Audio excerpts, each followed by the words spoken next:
Hello and welcome. I'm King Posh. Today we're looking at the 1972 Reliant Supervan number 2 odd drift setup. So I have a rear-wheel drive and an all-wheel drive. But we're going to start with the rear-wheel drive first. First, here we go. We're at the castle here, and this is just an overview of this weird car. One thing I know that's difficult about these cars is it's got 3 wheels, and tuning it is very limited. Now I had to go into photo mode because if you at the castle, you can't actually get into this car. You're stuck down here, so you have to see from the bottom. If you open up the door, you can't get in. Now at the festival you can get into the car, but here you think you'd spend all that millions of dollars and be able to get into your car, and you can't. So tuning wise on this rear-wheel drive right here, now you can put all this stuff in here, but when it comes to tuning, you're limited. So like I have 15-15 here, okay? You can touch gearing if you want to, but then you have alignment, and you can't change anything. Everything is locked all the way through. Your anti-roll bars, you can't put anti-roll bars in the front of the vehicle, so the only one you can touch is the rear. Springs, you can't even change your ride height. You can't make them soft, stiff, whatever. Dampening, same thing, you can't change that either. Aero, now you can put downforce on this. I don't know why you would need to. Braking, I have 30% to the rear with 130% pressure. And then the differential, I have 21% on acceleration. Deceleration's 0%. And this car is super light too. Now these cars are not shared. Unless people ask me to have them shared, I will not share them. They are just, anybody can tune these cars, really, because you don't really have an option. Thing is just trying to get this thing to go sideways without rolling like that is the challenge. So I mean, if you want a challenging, drift cars, a Reliant is one of them.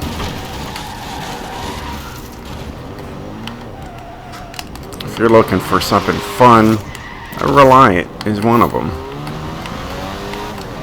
You just got to get a nice flat surface for this thing to actually drift and not roll, because any little disimprovement, whatever you want to call it, on the road, hills, bumps, will send this thing for a roll.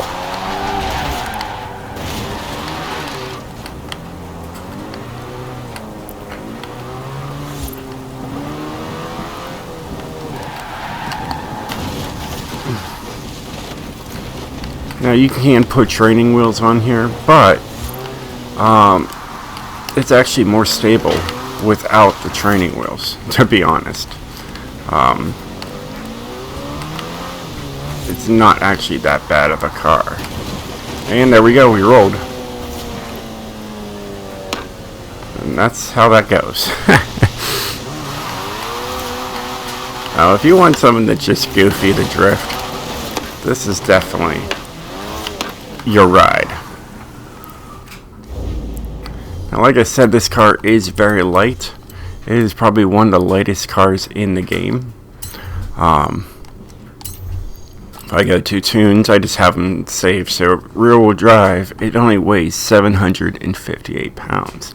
Now I'm using the stock motor on this thing, so it's got 152 horsepower, and it's not too bad. Displacement's only a 1.0.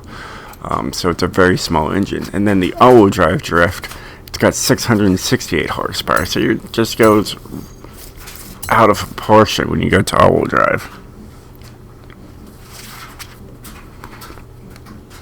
And it's not any better. It really isn't. I just lost my wheels. You guys see that? I just lost my wheels. Oh.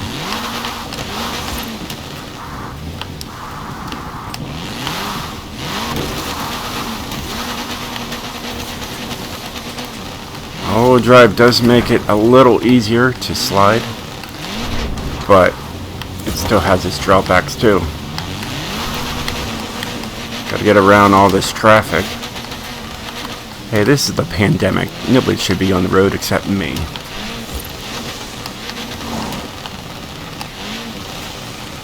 Just trying to find a good drifting section is very difficult around here.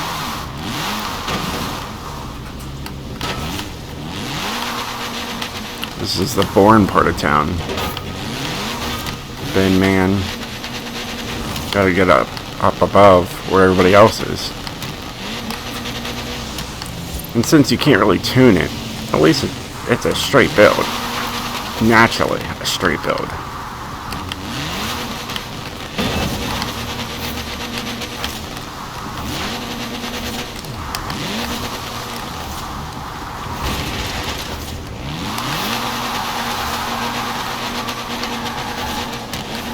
I'd say the three-wheeled cars are always the most difficult to drift. Now there are other ones that are a lot more stable than this, but this is, I mean, it's Reliant. What do you, what do you expect? Engine's in the front, and it's one wheel in the front, so you know stability is an issue here. Come on, I knew we were gonna hit that wall. So, you know, instead of rocking, you know, Nissans and Toyotas, if you really want to be a drift master, use one of these. Because they are a real challenge to drift. You master one of these, and you will become a drift king. Hard on the e-brake. And it still wants to take front. Now that we're out here, let's go back to the rear-wheel drive. And that's not bad. Rear-wheel drive drift.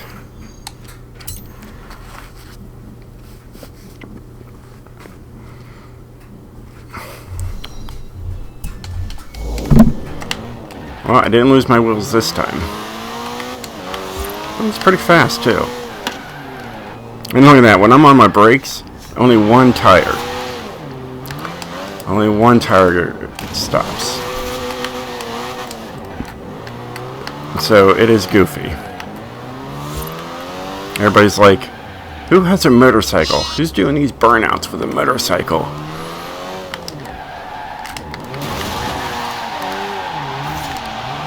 I mean, if you want a Donut King, this is definitely the Donut King.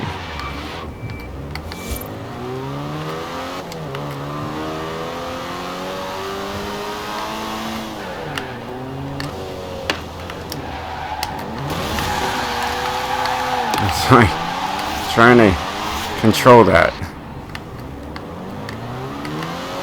It's so much fun. I'm enjoying myself. This is a challenge. Yeah, let's go off road here.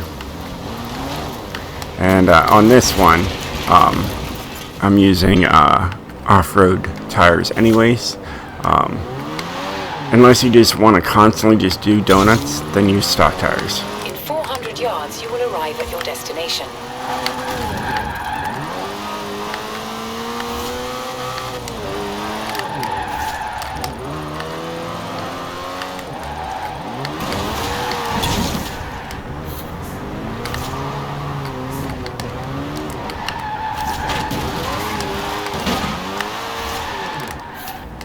Nearly hit that car. Doesn't even want to turn.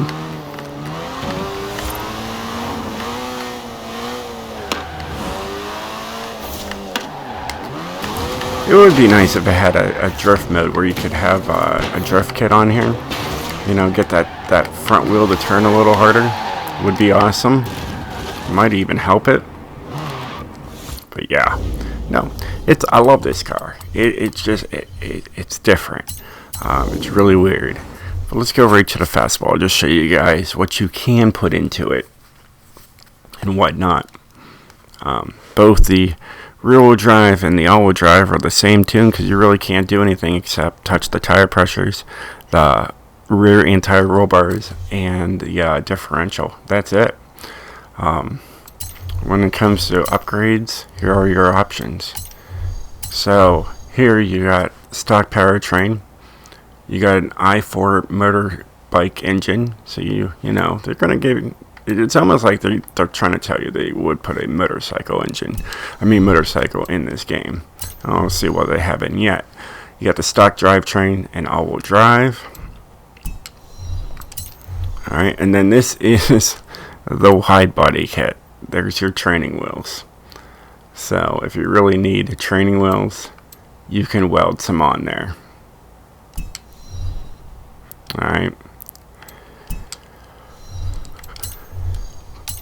Here, like I said, you can put downforce on here. I don't know why you would really need it. You can also have luggage for up on top, or another different spoiler. Tire options are limited. You only have an off-road race tire compound and a stock tire compound. Don't know why you would want to take this off-road, but yeah, you can. So you got 140s here. You can make them pretty wide if you want to, but that's it. You can't touch the front, only the rear. So that's an issue. And then you can only do the rear rims too. And everything else here is completely normal that you would usually find, but here, like I said, there's sport springs, street springs, and stock springs, but no race, no rally, no drift. Then all your engine upgrades all the way up. And that's the car. It is a really weird car. When you actually get into it and actually see this thing, I got my carbon fiber hood here. And you can actually open that up and look in there. There is your engine. You can't really see much, but it's there. It's very tiny. You can turn on the headlights. And come back here, you can open up the rear, and it's just kind of funny, like there's a spare tire there, and then there's the seat. So I really don't want to be that person that has to sit beside the tire, and have to smell that rubber constantly. And the seats are nice and open, so you can put bags underneath your seats too. Everything's pretty bland inside also. Everything's pretty simple. There's a little 4-speed manual with reverse. You got a heater switch, wiper switch, washer switch, choke. You can choke your car. And yeah.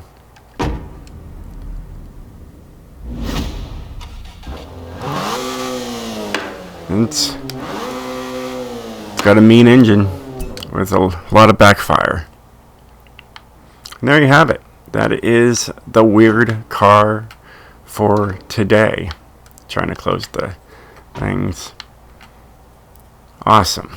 Well, I hope you guys enjoyed this video. If you did, definitely hit that like button. And check back in tomorrow for the next weird car of the week on drift setups. Well, I hope you try out this car. It is fun to drift. It is a challenge. So if you're looking for a challenge, definitely pick up one of these cars and try to drift it yourself. All right, take care. Peace out. Stay sideways. And I'll catch you.